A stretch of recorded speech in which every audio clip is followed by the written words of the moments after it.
Boa noite. Foi mais uma semana movimentada na capital federal. Mudanças estratégicas nos ministérios e novos ruídos entre os poderes levantam velhas discussões sobre o nosso sistema político. Tudo isso em um país que tenta se reorganizar, superar a pandemia e retomar o crescimento. Para nos ajudar a entender todo esse cenário, o Canal Livre recebe alguém com uma vasta experiência na vida pública brasileira, o ex-presidente Michel Temer. Boa noite, presidente. Boa noite. Comigo nessa entrevista, o jornalista Fernando Mitre e o cientista político Fernando Schiller. Semana agitada, presidente. O senhor teve muitas dessas? Agitadíssimas. É porque eu tive também, no meu tempo, semanas agitadas, né? O que é preciso, e eu acho que sempre cabe ao presidente da República, ficar um pouco acima dos acontecimentos. Porque você sabe que se você se envolver demais com os acontecimentos, você faz um desdobramento deles e um agravamento deles. Então, eu tinha essas semanas agitadíssimas, mas eu ficava acima das questões menores, né? Eu, pelo menos, tomava aquelas questões como menores. E, nesta semana, aconteceram coisas graves, né? Se me permite, acho que uma das questões que mais tem chamado a atenção é essa hipótese do ministro Braga Neto ter mandado uma mensagem para o presidente da Câmara. Mas eu verifiquei que ambos desmentiram, tanto o Braga Neto como o presidente Lira, né? E eu acho que não se deve, a nossa função, pelo menos, penso eu, a função de todos, é não agravar demais as situações. Ao contrário, o país não pode ficar nesse distúrbio, neste confronto permanente, nesta ideia de não paz, não pacificação, até porque, convenhamos, por vício profissional, eu digo, isso viola a Constituição. Vocês sabem que a Constituição brasileira, logo no preâmbulo, e preâmbulo significa preambular, quer dizer, antes de entrar no texto, né, antes de caminhar, ela fala em pacificação interna e internacional. E quando vai ao texto constitucional, Mitre, você sabe que várias passagens da Constituição indicam a necessidade de paz interna e paz internacional. Mas eu acho que as pessoas, se leem a Constituição, não prestam reverência a ela, né? É verdade. O jornal, o Estadão, que tinha dado a notícia, manteve as informações todas. Mas eu pergunto ao senhor o seguinte, que leitura o senhor faz daquela mensagem do ministro da Defesa? Porque ele desmentiu, né, mas não disse assim, objetivamente, vai haver eleição, seja qual for a decisão do Congresso e seja qual for a lei aprovada. Faltou essa frase. E ele defendeu uma matéria do governo, do interesse do governo, que é o voto impresso. Isso foi muito criticado. Como é que o senhor viu essa questão assim, por esse lado? Bom, vamos partir do pressuposto, né, Mitre, de que ele teria mandado a mensagem. Eu acho que isso não vai significar nada. Você sabe que, a meu modo de ver, modestíssimo, naturalmente, né? Mas, a meu modo de ver, nós estamos com instituições tão solidificadas e a sociedade está tão consciente daquela ideia que está expressada na Constituição, que se trata de um Estado democrático e democrático de direito, né? Que não há condições mínimas para qualquer espécie de, digamos assim, de alteração constitucional. E se disserem, bom, mas se não houver voto impresso, não haverá eleições, data vênia é uma barbaridade. Não há isso. Eu não acredito que as pessoas levem isso a sério. É natural, muito natural, que haja, numa diversificação extraordinária que nós temos na política brasileira, que alguém queira o voto impresso, ao fundamento de que pode haver um hackeamento, coisas dessa natureza. Mas a minha sensação, a minha impressão, ao longo da minha vida pública e da atuação em várias eleições, que o voto eletrônico deu resultado. Você sabe, ponto só uma passagem muito rápida. Eu era, creio eu, presidente da Câmara ainda e fui a Moscou numa visita oficial e lá encontrei o então presidente do TSE, que era o ministro Lewandowski. E ele estava lá, convidado pelo governo russo, para mostrar como funcionava o voto eletrônico aqui no nosso país. Você veja que nós demos um exemplo para o mundo. Eu não acredito que o voto eletrônico tenha os defeitos que estão sendo indicados. E, mais ainda, se eventualmente não passar a matéria do voto impresso, eu tenho absoluta convicção de que nós vamos ter eleições e eleições livres no país. A justiça seja feita, o ministro Braga Neto disse, num certo momento da sua nota, que cabe ao Congresso decidir sobre isso. Então, isso está dito lá. Claro. Schiller. O senhor falou numa entrevista recente, me chamou a atenção, o senhor disse, olha, o país parece só pensa naquilo, né? Só pensa nisso, só pensa no impeachment, né? Eu até escrevi um artigo, a República do Impeachment. Né? Nós temos mais de 100 pedidos de impeachment que estão lá na gaveta do presidente Arthur Lira. Minha pergunta para o senhor, eu queria fazer duas perguntas. Uma é uma saia justa que eu vou lhe fazer aqui. Com o seu conhecimento constitucional, sua sensibilidade política, enfim, o senhor acha que o presidente Bolsonaro cometeu algum crime de responsabilidade? O senhor enxerga nesse conjunto enorme aí de pedidos, acusações, enfim, alguma coisa que possa enquadrar, ou enfim, ser enquadrada como um crime de responsabilidade? Olha, Schiller, você sabe que é interessante, há muitos pedidos de impeachment do atual presidente, mas sempre houve. Você sabe que nós fizemos um levantamento há tempos atrás, desde o tempo do governo Itamar, em todos eles houve pedidos de impedimento. No meu, por exemplo, houve 21 pedidos de impedimento, no Fernando Henrique houve 58 pedidos de impedimento e assim sucessivamente. E fora a parte que, embora a nossa Constituição ainda seja, digamos, adolescente, não fez nem 33 anos, né? Nós já tivemos 2 impedimentos no país. Agora, você pergunta uma questão de mérito, se afinal os fatos e os atos praticados pelo presidente constituem ou não crime de responsabilidade. Eu acho, em primeiro lugar, o seguinte, pelo sistema normativo atual, quem tem que decidir, quem tem que dar o pontapé inicial é o presidente da Câmara dos Deputados e, para tanto, ele há de examinar as razões eventualmente bem fundamentadas dos pedidos, né? Primeiro ponto. Segundo ponto, eu só poderia dar um palpite sobre isso se pudesse examinar o pedido de impedimento. Agora, eu quero fazer uma consideração aqui, se me permitem. Você veja, vamos supor que um processo de impedimento se iniciasse agora. Você sabe que isso leva 8 ou 9 meses, se não 10 meses, para concluir o impedimento. Ou seja, nós estaremos batendo praticamente nas eleições. Primeiro ponto. Segundo ponto, o impeachment não é um processo jurisdicional. Não é um processo em que a prova existente dos autos leva à convicção X ou Y. É político. Vou dizer óbvio, é um procedimento político. Portanto, muitas e muitas vezes, durante o processo de impedimento, as provas podem eventualmente levar à conclusão de que seria o caso de responsabilização política, mas vou dar um exemplo ad terrorem, que eu dou até no meu livrinho de constitucional, né? Vamos dizer que você esteja há 6 meses de terminar o mandato e se verifica, e daí porque o Senado dá a última palavra, né? E se verifica que, se decretar o impeachment, há um conflito civil, uma guerra civil. Como é um julgamento político, a conveniência e oportunidades é melhor não decretar impeachment. Então, digo eu, neste momento, nós estamos há 8, 9 meses, se saísse um processo de impedimento, né, quase batendo nas eleições. Eu acho que é melhor esperar as eleições e que o eleitor decida, em face de todos os fatos, evidentes ou não, que vêm à luz, se ele deve continuar, não deve continuar, se for candidato à reeleição, quem deve ser eleito. Acho que a minha sensação é esta. E o processo de impeachment também, ele mobiliza as forças do Congresso de uma maneira quase exclusiva, né? Sim. O senhor mesmo, quando sofreu o processo, o senhor mudou de rumo. O senhor estava indo numa linha de governo, teve que mudar para poder trabalhar aquilo. Deu certo, mas a reforma da Previdência ficou, né? Então, essa é uma questão que ainda deve ser considerada. Mas, neste momento, havendo possibilidade ou não do impeachment, o fato é que o impeachment está aí, está na vitrine, está nos jornais e está nas preocupações do presidente, obviamente, e está também expressa na articulação política no Congresso. A gente nota que tem lá um movimento que visa aprovar reformas, etc., mas também defender o presidente, se for o caso. Como é que você está vendo essa mobilização ali dentro? Essa movimentação buscando apoios mais poderosos, agora apostando no Centrão de uma maneira mais clara?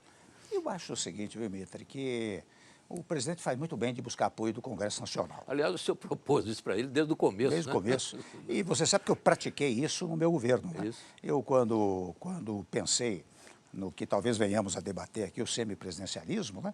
Eu pensei exatamente na experiência que eu fiz. Eu trouxe o Congresso para governar comigo.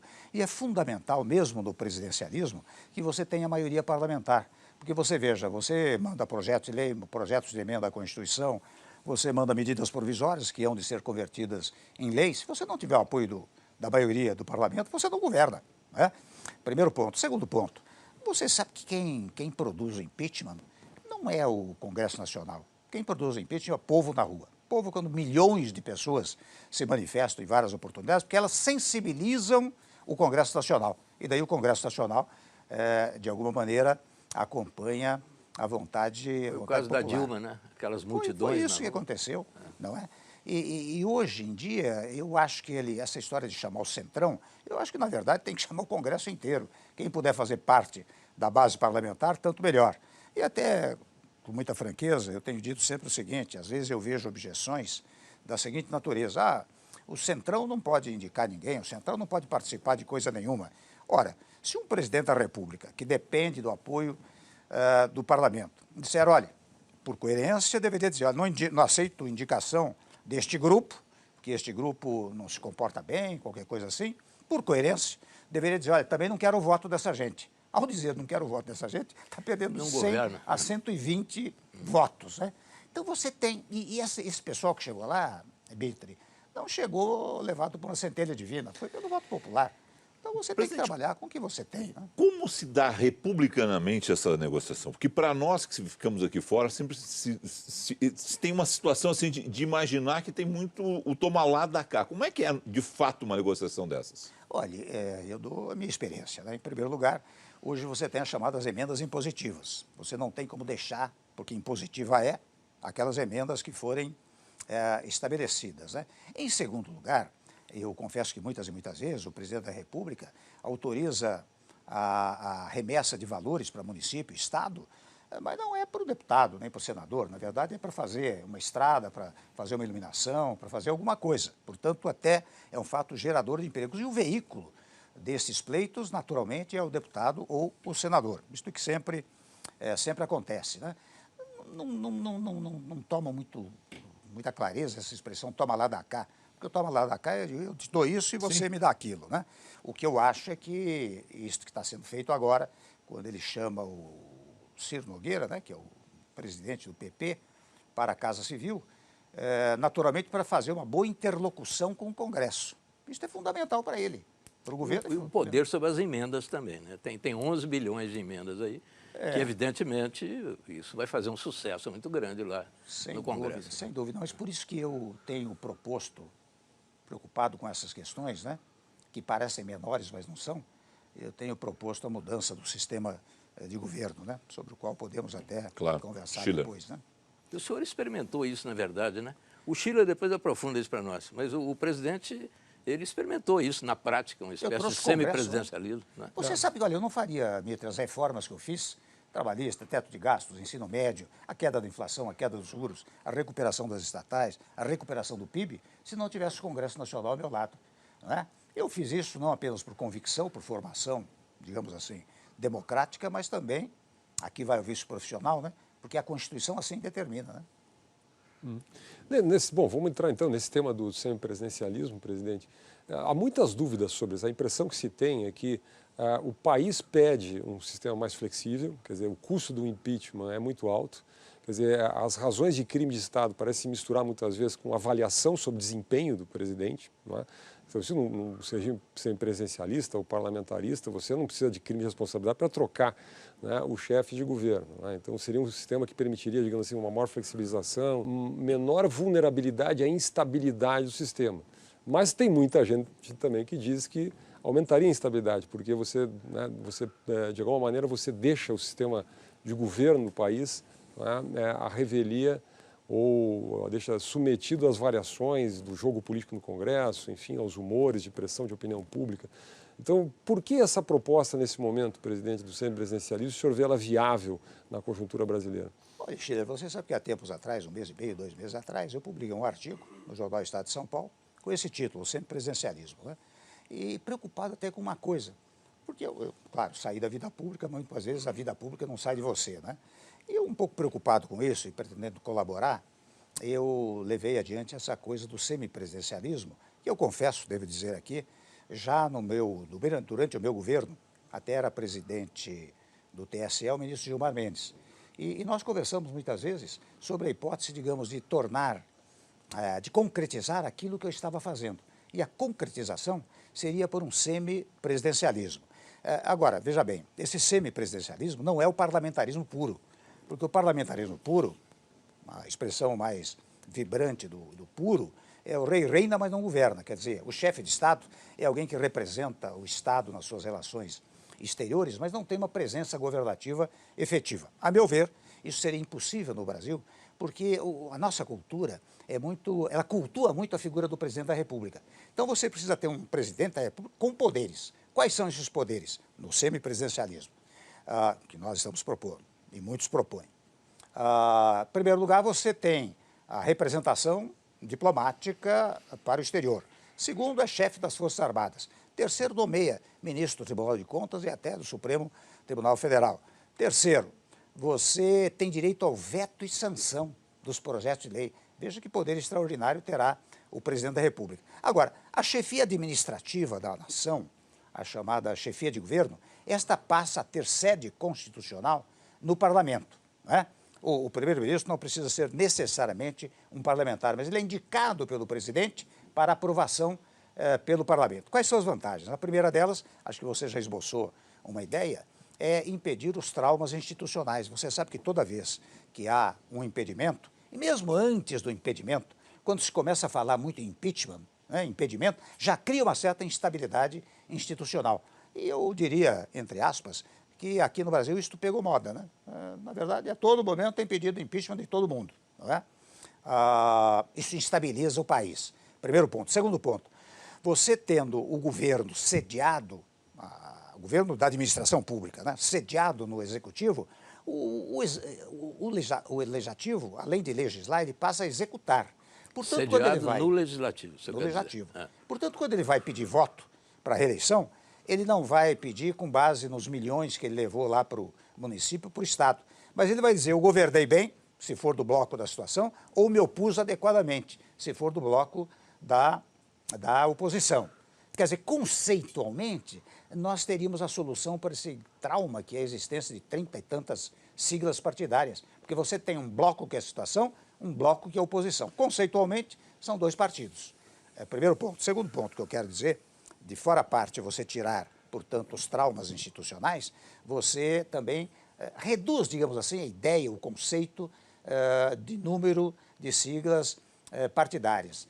O terceiro ponto, e penso eu também significativo, é que se houver um problema com o chefe de governo, com o primeiro-ministro, portanto, e o gabinete, ele recebe a chamada moção de censura, cai o governo. Claro. Mas cai o governo e é substituído com toda a naturalidade. É diferente do presidente da República, que tem um acúmulo de funções. E no parlamentarismo, né, no semi-parlamentarismo, talvez seja assim também, nasce uma espécie de burocracia competente e estável, claro, que garante a continuidade do governo. Esse é o grande segredo do funcionamento de um parlamentarismo saudável, né? Claro. Mas eu achei o senhor otimista demais com as siglas aí. O senhor está vendo dois blocos com muita facilidade.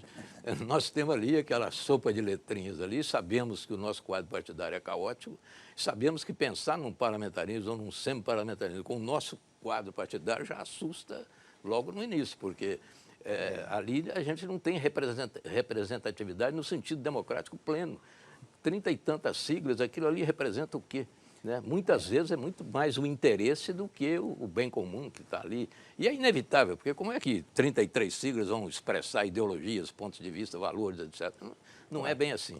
Então, eu achei que o senhor foi muito otimista. Como é que o senhor não faria uma reforma partidária antes? Não entraria dentro do projeto isso? Eu acho que se fizer uma reforma partidária, olha, eu tive uma experiência no parlamento, fiquei 30 anos lá, né? E 3 vezes presidente da Câmara. Pelo menos de 20 anos, 25 anos para cá, que se tenta reduzir o número de partidos. O que tem acontecido é o aumento de siglas partidárias. Eu chamo de sigla partidária para dizer que não é partido. Vocês sabem melhor do que eu que partido é uma expressão que vem de parte, parcela, e política vem de polis, né? Portanto, é uma parcela da opinião pública que se une para conduzir a polis. União, Estados, municípios. Nós não temos isso no país, né? Nós temos esse aglomerado de siglas partidárias. E o meu otimismo, até quero fazer um pequeno corte aqui, eu propus essa fórmula, tenho proposto, tenho defendido o semipresidencialismo, e vejo, até para minha surpresa, e surpresa positiva, eu vejo que ganhou espaço no país, o que me indica desde logo que o povo quer uma discussão de um tema um pouco mais próprio, mais grandioso do que o resto do chão, como muitas vezes tem acontecido. Né? Que o seu João e a dona Maria vão votar no presidente Temer, campanha, o presidente Temer vai lá, faz a campanha, personifica a figura, e aí depois vão se habituar que ele passe para o primeiro-ministro Schiller, para o primeiro-ministro Mitre, para o Felipe. Não vai ficar... Não é do brasileiro, presidente. Mas ele não vai passar, não é o presidente que vai passar. Sim, mas sabe por quê? vai indicar. Sim, vai... mas eu quero dizer... Não vai governar, presidente, é isso? Entendi. Mas eu quero dizer o seguinte. Por exemplo, isso que nós estamos propondo é completamente diferente daquela hipótese do jeitinho brasileiro para o Jango tomar posse, que foi Sim, a ali é tese uma outra parlamentarista. Né? Ali é uma- E quando se votou o plebiscito naquela época, né, o que se colocou consulta popular é o seguinte: você é a favor do parlamentarismo ou do presidencialismo? Você não sabe que parlamentarismo é esse, não é? Primeiro ponto. Segundo ponto, por que é que eu chamo de semipresidencialismo? Porque é diferente do parlamentarismo puro e diferente do presidencialismo puro. É um sistema que divide funções até para agrado do eleitorado, não é verdade? Uhum. E naturalmente, o povo, quando votar, quando referendar, porque aí não será caso de consulta prévia, mas consulta posterior, portanto, referendo. Não é?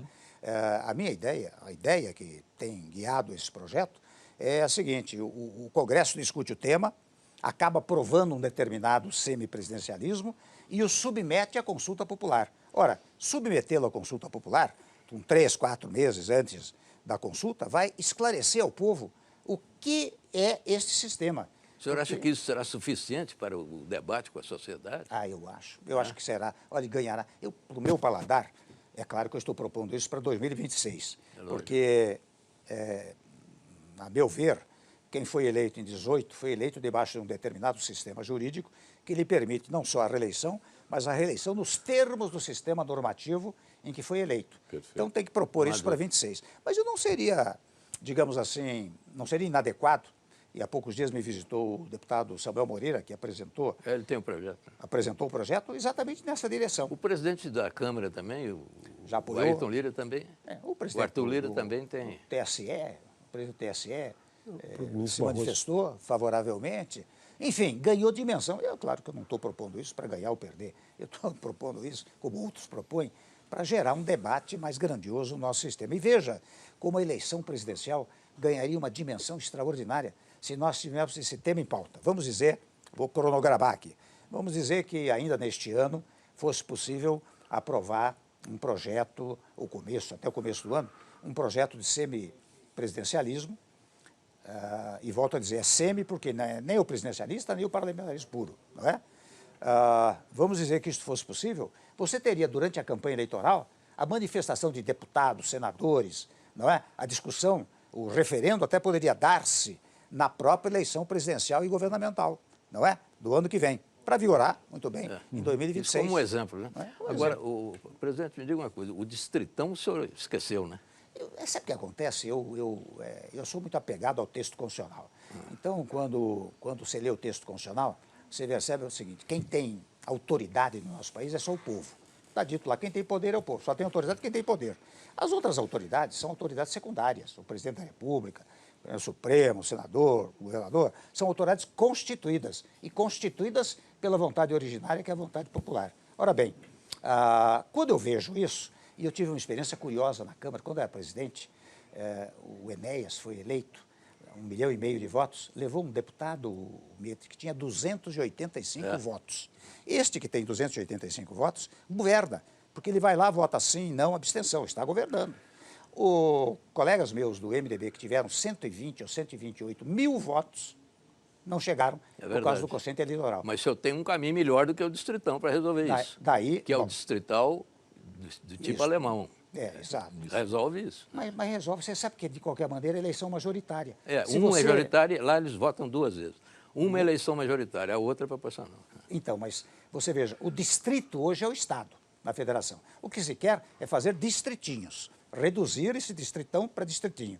E sabe como se dará a votação do distritinho? Pelo voto majoritário. Não é? Entendeu? Aí é majoritário.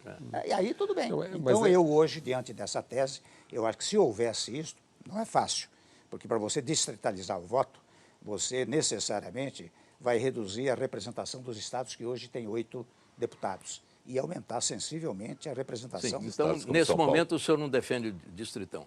Agora, deixa eu fazer uma pergunta ao senhor. Temos uma cláusula de barreira que está aí em ação. Ela não ajuda a resolver o problema? Porque eu quero fazer a seguinte pergunta. Suponhamos que o semipresidencialismo fique só nos nossos debates. temos aí um presidencialismo complicado. Como aperfeiçoar o que está aí? Se não der para mudar o sistema, como aperfeiçoar esse presidencialismo? Eu acho que a cláusula de barreira, por exemplo, é um caminho. Que outros o senhor veria? Ajuda muito, como ajudou a eliminação das coligações, né? Que Também foi um ajudou. passo importante. Porque como você não consegue fazer uma reforma política completa, você vai fazendo em parcelas, né? E se vier a cláusula de barreira, que já foi estabelecida no passado, mas você sabe que o Supremo... Caiu no STF por ação do PSB. O Supremo... Não, ali o Supremo deu uma pisada no tomate que mas não por é unanimidade, difícil explicar, hein? Por unanimidade. Por unanimidade. Tinha uma ação. derrubou. Eu sei que tinha uma ação, mas eles derrubarem aquilo, não dá para entender. Fizeram autocrítica já, muitos, né? Espero que tenham feito, né? Alguns individualmente. Tinha que ser uma autocrítica de plenário. Foi unânime, porque aquilo foi um absurdo, né, presidente? Foi um erro, né? Não ajudou, né? Não ajudou. Mas, de qualquer maneira, eu creio que o Supremo, naquela oportunidade, examinando sistemicamente a Constituição, verificou que não era cabível, a não ser se fosse por emenda à Constituição, não é? Que é o que está acontecendo agora. Não é? Então, eu acho, mas de qualquer maneira, você pergunta como melhorar, né? Isso. Melhorar, olha aqui, vou dizer o óbvio, é cumprir a Constituição. E cumprir a Constituição significa, não é só o Executivo que governa, quem governa é Executivo e Legislativo. Se você tiver essa conjugação, você governa o país. E aí, a palavra-chave é diálogo. Diálogo com o Congresso e diálogo com a sociedade. Fernando Schiller vai fazer a pergunta que vai abrir o próximo bloco. Schiller. Tá bom. Não faz agora. É muito rápido. Eu só queria retomar um pouquinho ainda, talvez para fechar o tema do semipresidencialismo. Quando a gente fala nos debates sobre esse tema aqui na televisão, na rádio, sempre vem a questão, mas no fundo não vai aumentar a instabilidade no sentido de que, bom, você tem lá um enorme custo de negociação do presidente com o Congresso, né, em função da pulverização partidária, e o dito popular diz mais ou menos o seguinte, bom, vamos tentar derrubar o tempo inteiro, né, moção de desconfiança o tempo inteiro. Então, nós trocaríamos, digamos assim, a pressão pelo impeachment pela pressão da mudança de governo. Como ela é mais fácil, teoricamente, quer dizer, você teria uma vulnerabilidade muito maior, quer dizer, a dificuldade de condução de política pública de longo prazo. Como é que responde isso, presidente? O presidente responde no próximo bloco do Canal Livre, que vai a um rápido intervalo e volta em instantes.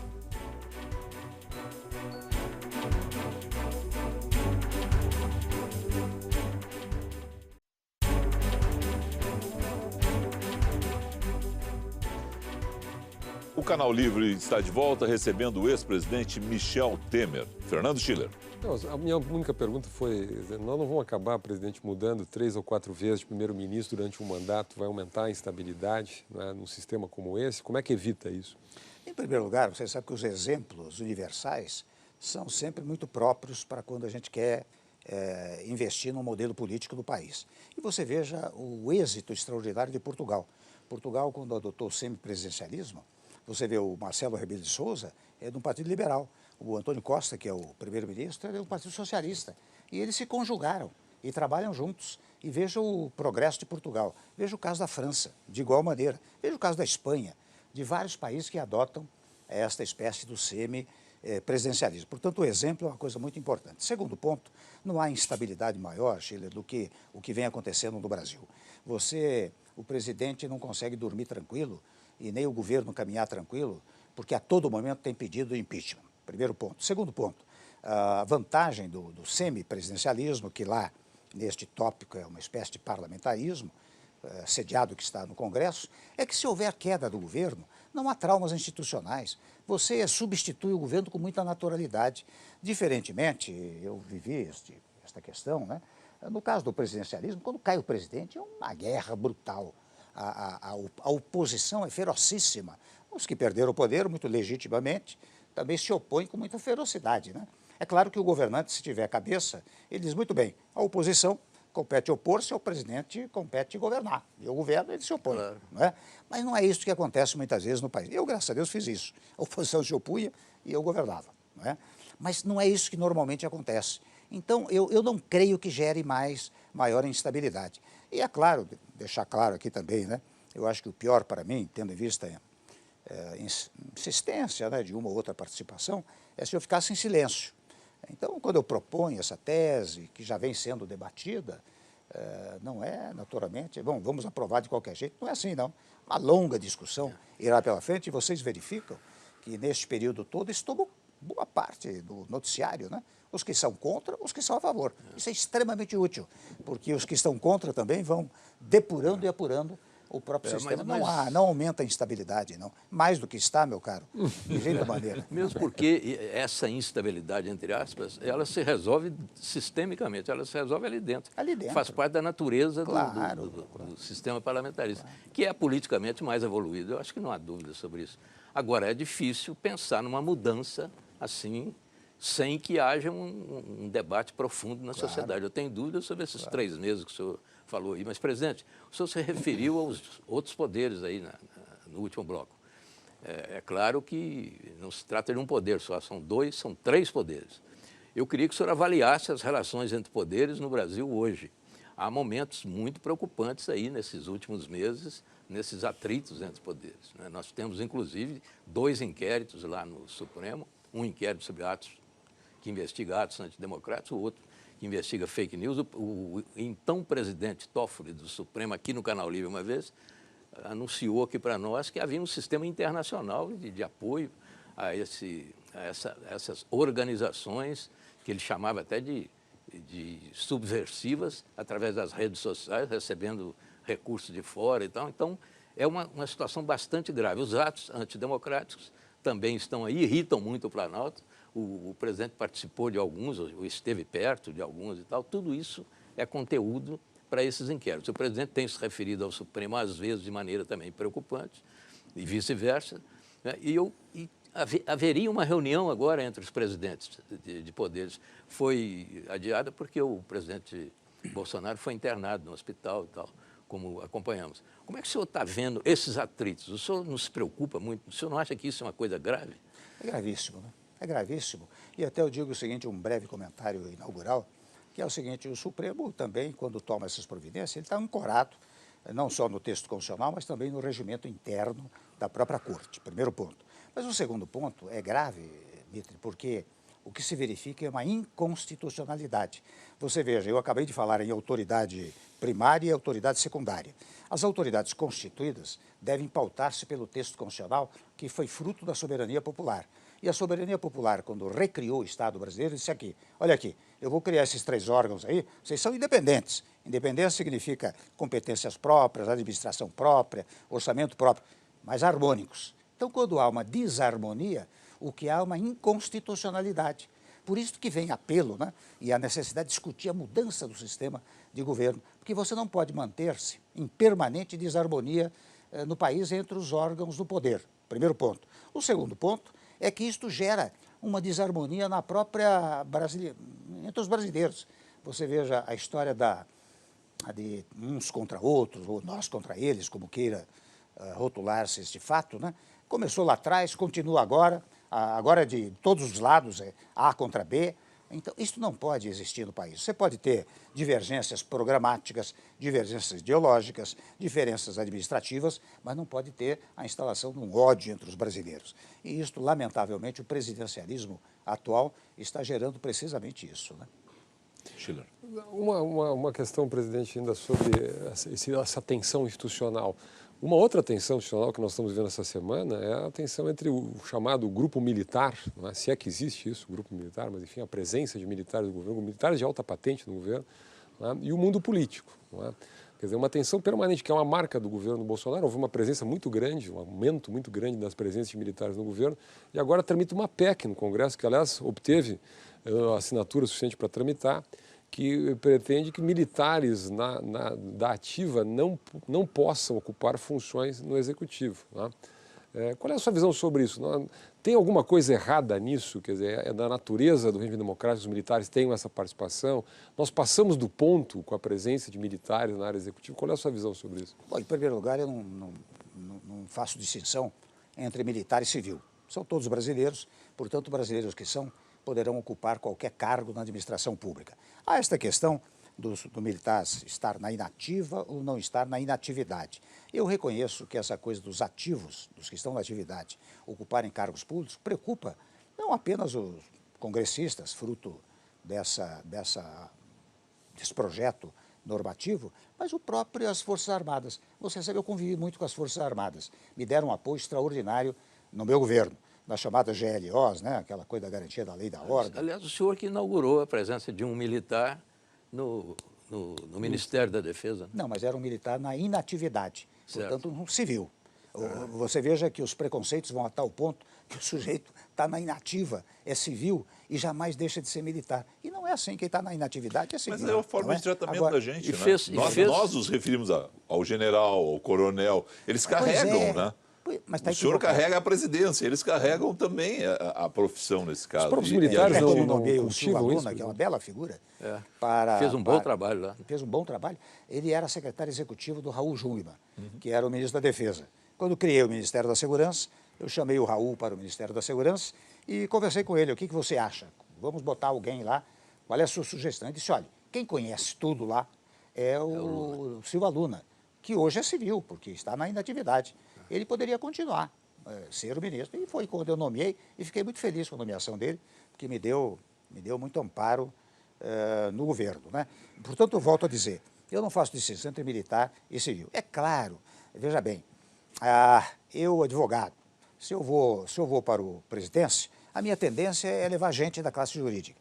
O atual presidente era das Forças Armadas. A tendência dele foi levar o pessoal das Forças Armadas, né? É claro que você não deve deixar que o governo todo seja ocupado por militares. Mas isso ainda não existe. Existe um tivemos número. uma história preocupante também com o nosso Pazuello, né? Aquele ministro Pazuello foi um desastre, aí, né? viu, Mitre, eu digo o seguinte, olha, eu nomeei o Pazuello, por exemplo, para a logística referentemente aos refugiados da Venezuela. E ele fez um belíssimo trabalho. Lá em Mas ministro da Saúde é outra coisa, né? Pois é, eu até muitas vezes eu brinco o seguinte, olha aqui, eu quando muito conheço um pouco de direito constitucional, me convido para dar aula de direito constitucional, eu dou. Se me convidarem para dar aula de direito civil, eu vou pensar duas vezes, porque não é bem minha área. O que aconteceu com o Pazuello foi isso. Ele era um homem da logística, prestou esse serviço extraordinário que eu acabei de apontar, mas não era um homem para a saúde. Você não pode sair do direito constitucional para o direito civil assim, impunemente. Então, eu acho que para ele não foi bom. E, naturalmente não foi bom para o setor da saúde. Mas o senhor é contra ou a favor dessa PEC que regulamenta os militares? Olha, eu acho o seguinte, que eu acho que tem uma certa Os utilidade no momento ex-ministros atual. da Defesa, inclusive o Jungmann, que o senhor citou, assinaram um manifesto a favor. No momento atual, eu acho oportuno. Agora, você vê, nos Estados Unidos, pelo menos rotulado como uma grande nação democrática, militares ocupam cargos os mais variados. Porque nós aqui no Brasil somos muito preconceituosos em relação a muita coisa. Não só no plano racial, de gênero, e também no plano corporativo, né? Schiller. Outra pergunta, mais uma saia justa aqui para o presidente. Há uma investigação em curso, não é? Uma acusação, uma investigação que para sobre o presidente da República no tema da prevaricação. Não é? Se teria havido prevaricação nesse caso da vacina Covaxin, na medida que o deputado foi ao Palácio da Alvorada, o deputado Luiz Miranda, teria avisado o presidente eventualmente de algum delito. Eu me lembro que à época, famosa conversa com Josley Batista, eu me lembro que havia também ali naquela conversa eventuais menções a delitos e muita gente perguntou, né, bom, será que o presidente não teria cometido prevaricação? Né? E eu me lembro de uma entrevista do senhor dizendo assim, não, olha, a gente escuta muita coisa em Brasília o tempo inteiro, então a gente tem que fazer um certo filtro disso. Né? Mas eu queria que o senhor esclarecesse isso, quer dizer, como é que funciona isso? O senhor viu alguma coisa como crime de prevaricação? Qual é o limite da autoridade de fazer essa descrição, de ter esse filtro, de encaminhar uma denúncia ou não? Qual é a sua visão sobre isso, presidente? Olha, em primeiro lugar, você sabe daquele episódio do Batista, né? Você sabe que foi tão despropositado aquilo, né? Que hoje, graças a Deus, o judiciário, não é, decidiu, aliás, sem instruir o processo, não precisou instruir o processo, tão despropositada era a denúncia e tão despropositados eram os fatos, né? Que o juiz de primeiro grau fez a chamada absolvição sumária, foi para o tribunal manteve a sentença, portanto, destruiu inteiramente aquela hipótese de eventual prevaricação que se falava no passado. Ora bem, e ficamos sem a reforma da Previdência, na época. Perdão? Ficamos sem a reforma. Ficamos sim, porque 10 dias depois eu iria aprovar a reforma da Previdência, nós teríamos ganho entre 2 anos com a reforma da Previdência. Eles impediram. O senhor seria candidato à presidência da República? Perdão? O senhor seria candidato à presidência da República naquele quadro? Por... Não, naquele quadro. Naquele momento? Ah, bom, não sei. Porque você sabe que essa coisa de ser candidato não depende apenas de você.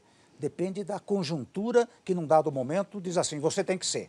Né? Por exemplo, ali se encaminhava, né?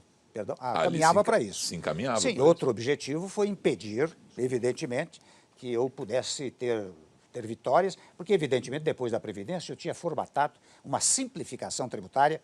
Eu faço aqui um parênteses, né? Hoje fala-se muito em reforma tributária para aumentar os tributos. Ninguém quer aumento da carga tributária. O que as pessoas querem é simplificação tributária. Eu tinha formatado para logo em seguida uma simplificação tributária e, de igual maneira, a reforma administrativa. Esses foram os fatores. Presidente, fiscais. perdão, o Schiller lhe perguntou sobre prevaricação, se houve prevaricação nesse caso ou não, né? E no fim nós puxamos outros assuntos. Nesse caso atual, nesse caso atual, né? desculpe. Olha, aí tem uma teoria aí, que é a teoria, como é que é? Se chama, o Supremo adotou muito essa teoria, a teoria do fato conhecido, né? Quer dizer, muitas vezes o escrevente pratica um ato lá embaixo, mas se o escrevente praticou, o presidente da República é responsável.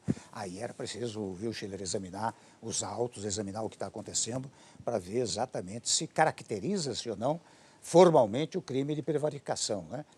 Eu não tenho esses dados em mãos para responder. Evidentemente, se foi lá e disse, olha, houve isto, está aqui a prova, etc., o presidente tomaria alguma providência. E até, não sei se tomou ou não, porque muitas vezes essas matérias chegam ao presidente da República, o presidente chama o ministro, né? Chama o ministro, o que há? O que está havendo aí, etc. Estou com a denúncia tal e qual. Eu não sei se isso aconteceu. Mas, presidente, a CPI está aí na vitrine, né? 90 dias, todos os dias, nas primeiras páginas dos jornais, nos telejornais. Isso, evidentemente, com novas denúncias, novidade todo dia. Isso foi desgastando o governo, desgastando o Planalto. Sim. E atingindo o presidente. As pesquisas, inclusive, mostram isso. Para analisar as pesquisas em relação ao tempo da CPI, você vê isso muito claramente. É só você ver as duas linhas, as ações da CPI e as pesquisas. Claro. O presidente vai perdendo. E já tem aí muito conteúdo para um relatório que poderia ser contundente, não sei. Eu queria a sua avaliação de tudo isso. Porque falou-se muito, essa CPI não vai dar em nada, que é uma frase que não faz sentido, porque ela pode até dar muita coisa ou não dar em nada, mas ela tem um percurso, e o percurso dá uma opção de coisa, influencia o ambiente político, né? Como é que o senhor avalia tudo isso? Isso de não dar em nada é equivocado. É uma bobagem. É equivocado. Agora, trata-se de uma comissão de inquérito, comissão parlamentar de inquérito. Inquérito vem inquirir. O que faz uma CPI? Ela investiga. A única função da CPI é investigar. Tal como se fosse um inquérito policial. No inquérito policial você investiga, mas você não propõe ações. Você propõe medidas que depois o Ministério Público vai verificar se penalmente deve levar adiante ou não. No caso da CPI também. Vocês não vão terminar tudo isso.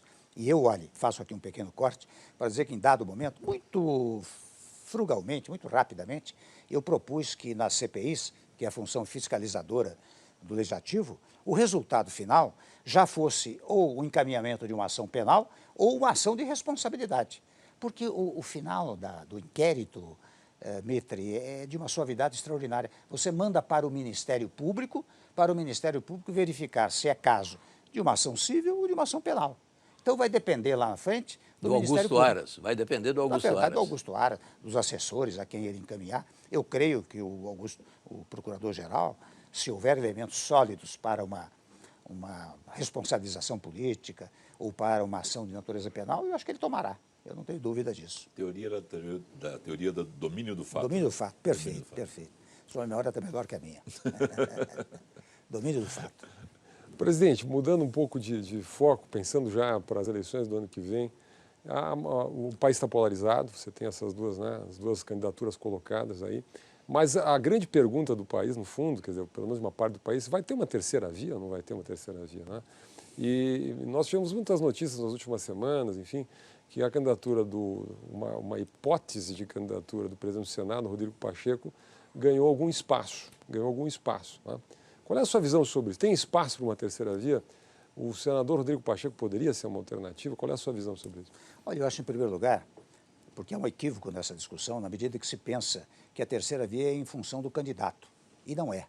É em função do eleitor. Eu acho que a existência de uma terceira via é uma homenagem ao eleitorado. Porque você veja, em tese, você tem duas posições, digamos, radicais. Uma de um lado, o outro de outro lado.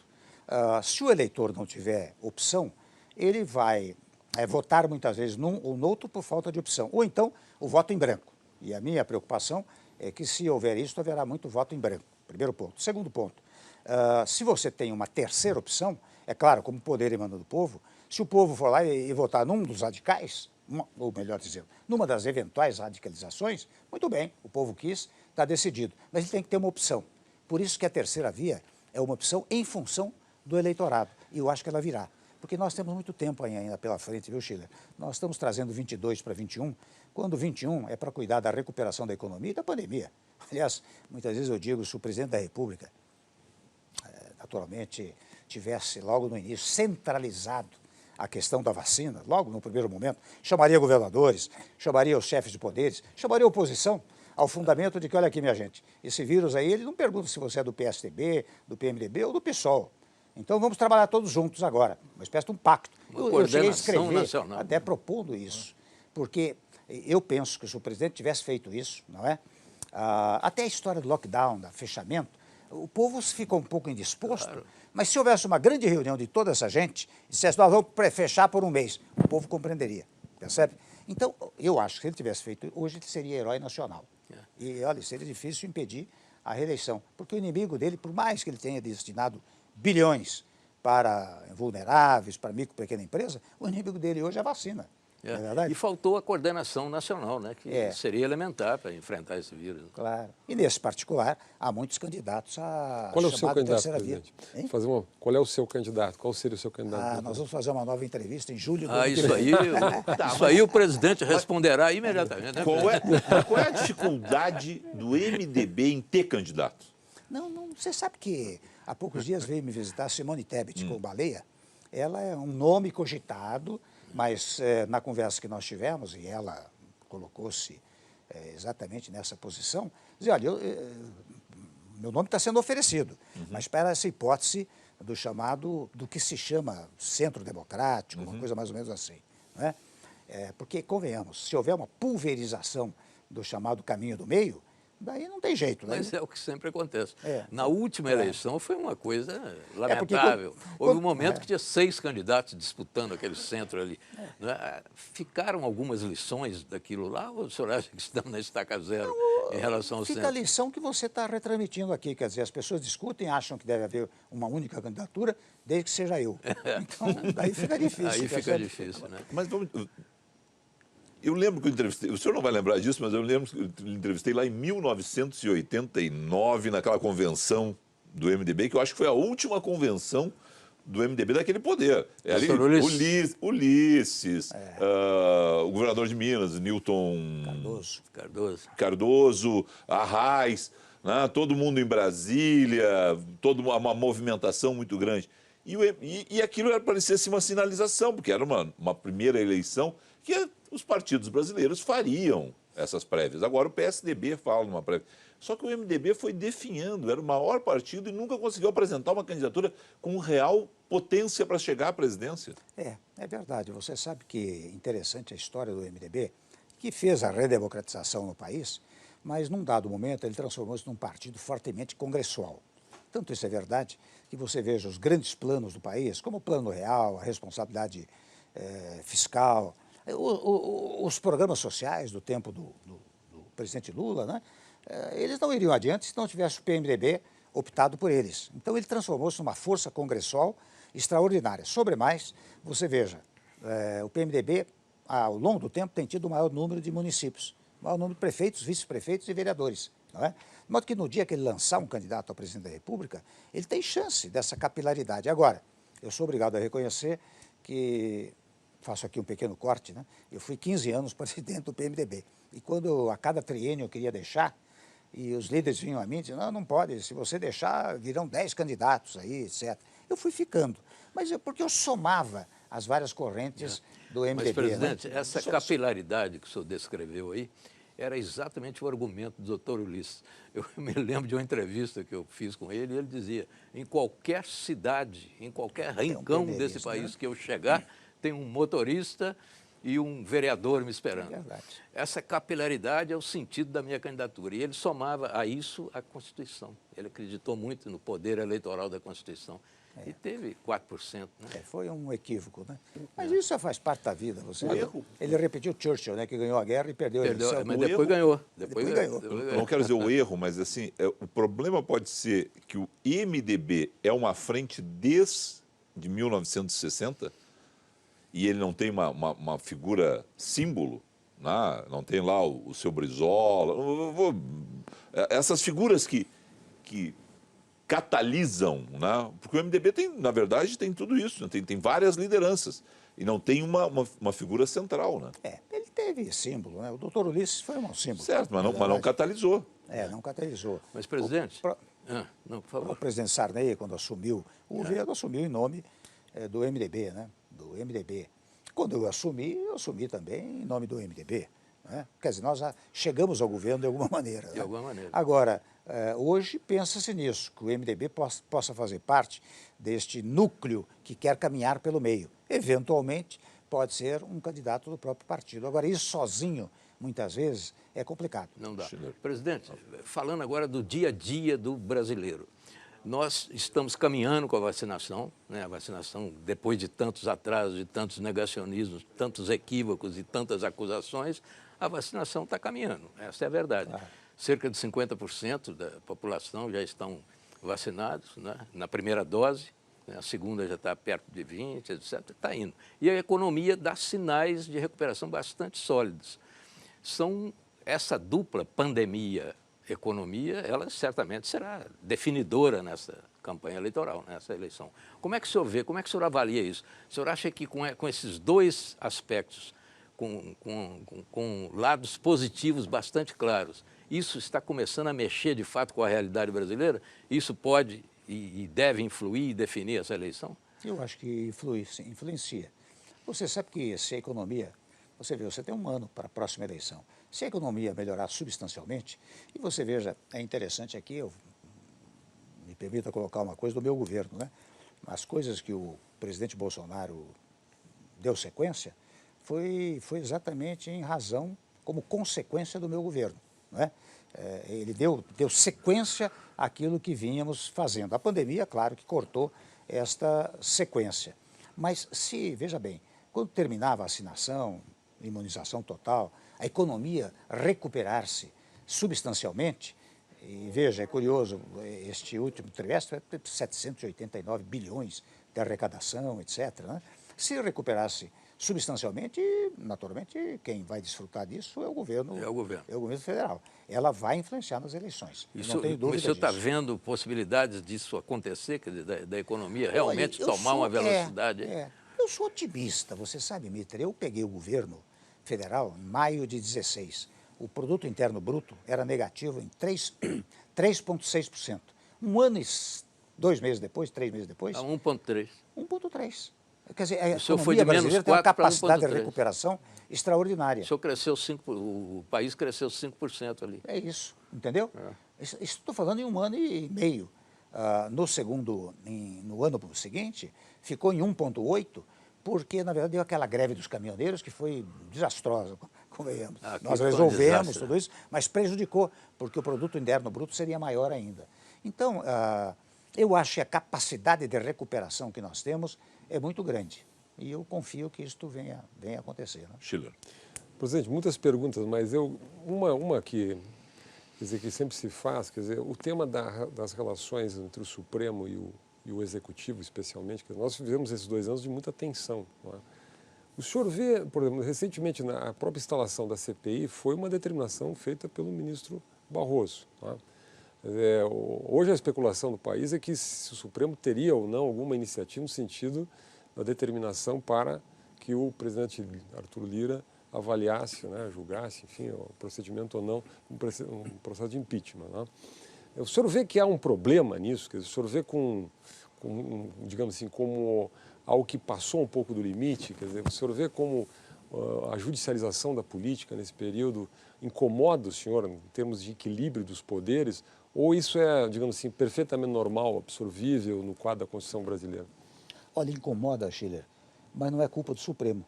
Você sabe que o Judiciário é um poder inerte. Ele só se manifesta se for provocado.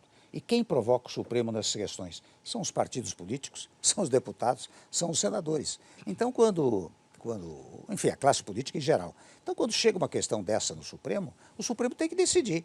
Ele pode até decidir equivocadamente, mas ele tem a última palavra sobre essa matéria. Então, me preocupa esta provocação permanente para o Supremo e, portanto, a incapacidade do Legislativo de dialogar e resolver os seus problemas internamente, o que, de resto, se me permite retornar ao começo da nossa conversa, o que de resto o semipresidencialismo vai permitir, porque ele vai permitir um diálogo interno de quem não está apenas legislando, mas quem está verdadeiramente executando. Mas aí tem um problema, porque o Supremo, ele só age provocado. Agora, ele é provocado o tempo todo. Como é que o semipresidencialismo pode reduzir essas provocações? Porque eu acho que as negociações internas, viu, Dmitry, entre os parlamentares, que são, volto a dizer, executores, eles são responsáveis pela execução, vai ser muito mais ampla, muito mais sólida do que existe hoje no presidencialismo. Presidente, eu queria que o senhor avaliasse... Para fechar, hein?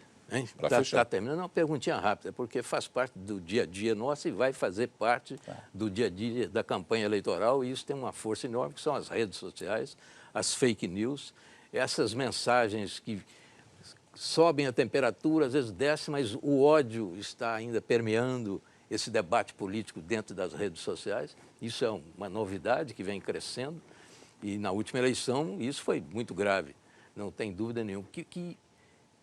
Que visão o senhor tem disso e como é que se poderia, de alguma maneira, sem ferir em nenhum momento, nenhum aspecto da democracia, como é que se poderia regulamentar isso? Organizar de maneira mais civilizada esse desvario que há por aí? Eu não sei se lamentavelmente ou não, a internet veio para ficar. E você veja que o controle não é fácil, Dmitry, porque muitas vezes os provedores não estão nem aqui no Brasil, os provedores estão lá fora, né? Lá fora.